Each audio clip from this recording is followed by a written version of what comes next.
The Anti-Abuse Trap by Pertinax.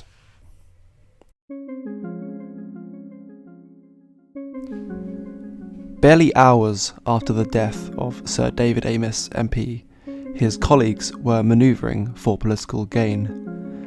An alleged British Somali Islamist was arrested on suspicion of murder after the MP's killing during a constituency surgery in Leigh-on-Sea, Essex.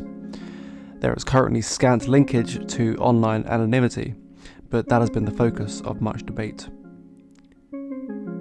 The government has had its sights set on online anonymity for some time. When the murder of Sarah Everard took place, one of the remedies proposed was the removal of online anonymity. When there was racial abuse directed at black British football players in the wake of the Euro 2020 final, one of the remedies proposed was the removal of online anonymity. And when an MP was murdered, one of the remedies proposed was the removal of online anonymity.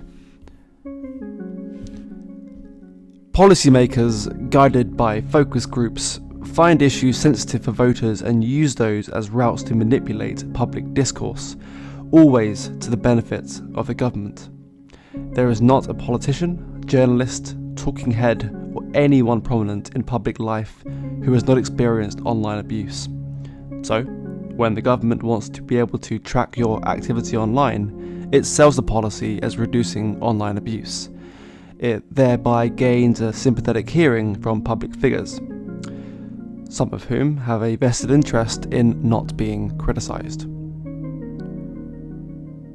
The government wants to remove our privacy layer by layer until we are naked under the operating table lamps of authoritarian scrutiny. Behavioural scientists know that anonymity decreases inhibition. Politicians understand that people become more guarded in speech when their real names are attached to their statements. Should online anonymity be curbed, there will be a reduction in not only abuse of politicians, but also reasoned critique. How very handy. The Online Harms Bill, which does virtually nothing to improve the policing or investigation of crime. If the group Anonymous and websites such as Reddit and 4chan can discover an anonymous internet poster's identity within hours, don't you think that the might of the British state and its intelligence service could do just as good a job? The bill has nothing to do with crime. It is about intimidating the public. It is about shielding authoritarians from their opponents, whistleblowers and leakers. People are very aware of cancel culture. They know it applies to ordinary citizens like you and me. Not just famous comedians and broadcasters. They know people lose jobs for flippant comments and badly received jokes.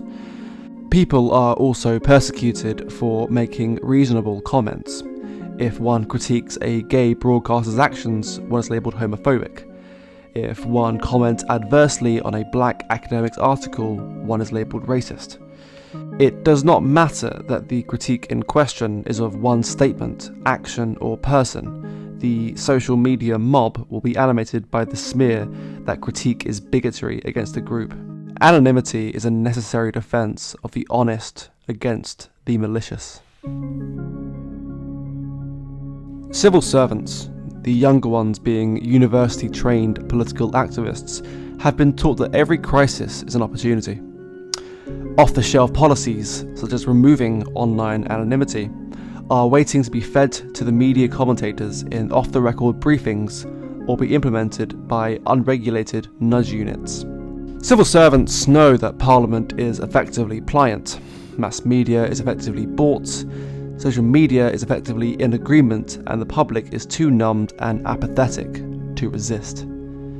The introduction of an app to assist with healthy lifestyles, monitoring exercise and food consumption, with rewards for users, sounds useful. It is actually a prototype of the British social credit system. Next year, it will be rolled out nationwide after a remarkably successful trial period is reported in a mass media that is as lazy as it is credulous. Into this system will be folded digital identity, online banking, digital currency, COVID passes and test and trace, all done through a mobile phone. which will become an enabler and a spy, of which one will never be free. Participation in such a system will be voluntary, except that without participation, one will find it increasingly difficult and then impossible to pay for things, to get places, to confirm who one is, to receive wages, access healthcare, enter public venues, and so forth. Every government department is gearing its policies towards a singularity. Every single person, man, woman, and child, identified by a serial number and monitored at all times through the phone they're addicted to. The massive implications of this biosecurity state, a state, moreover, which despises the general population and sees it as nothing more than a mass of potential criminals, vectors of disease, and surplus consumers of resources. It does not need to be spelled out. What does need to be spelled out, however, is how misguided it is to look at government, civil service, charity, and corporate policies as separate or anything other than paths towards a consolidated system of control and suppression. It's a trap. Don't fall for it.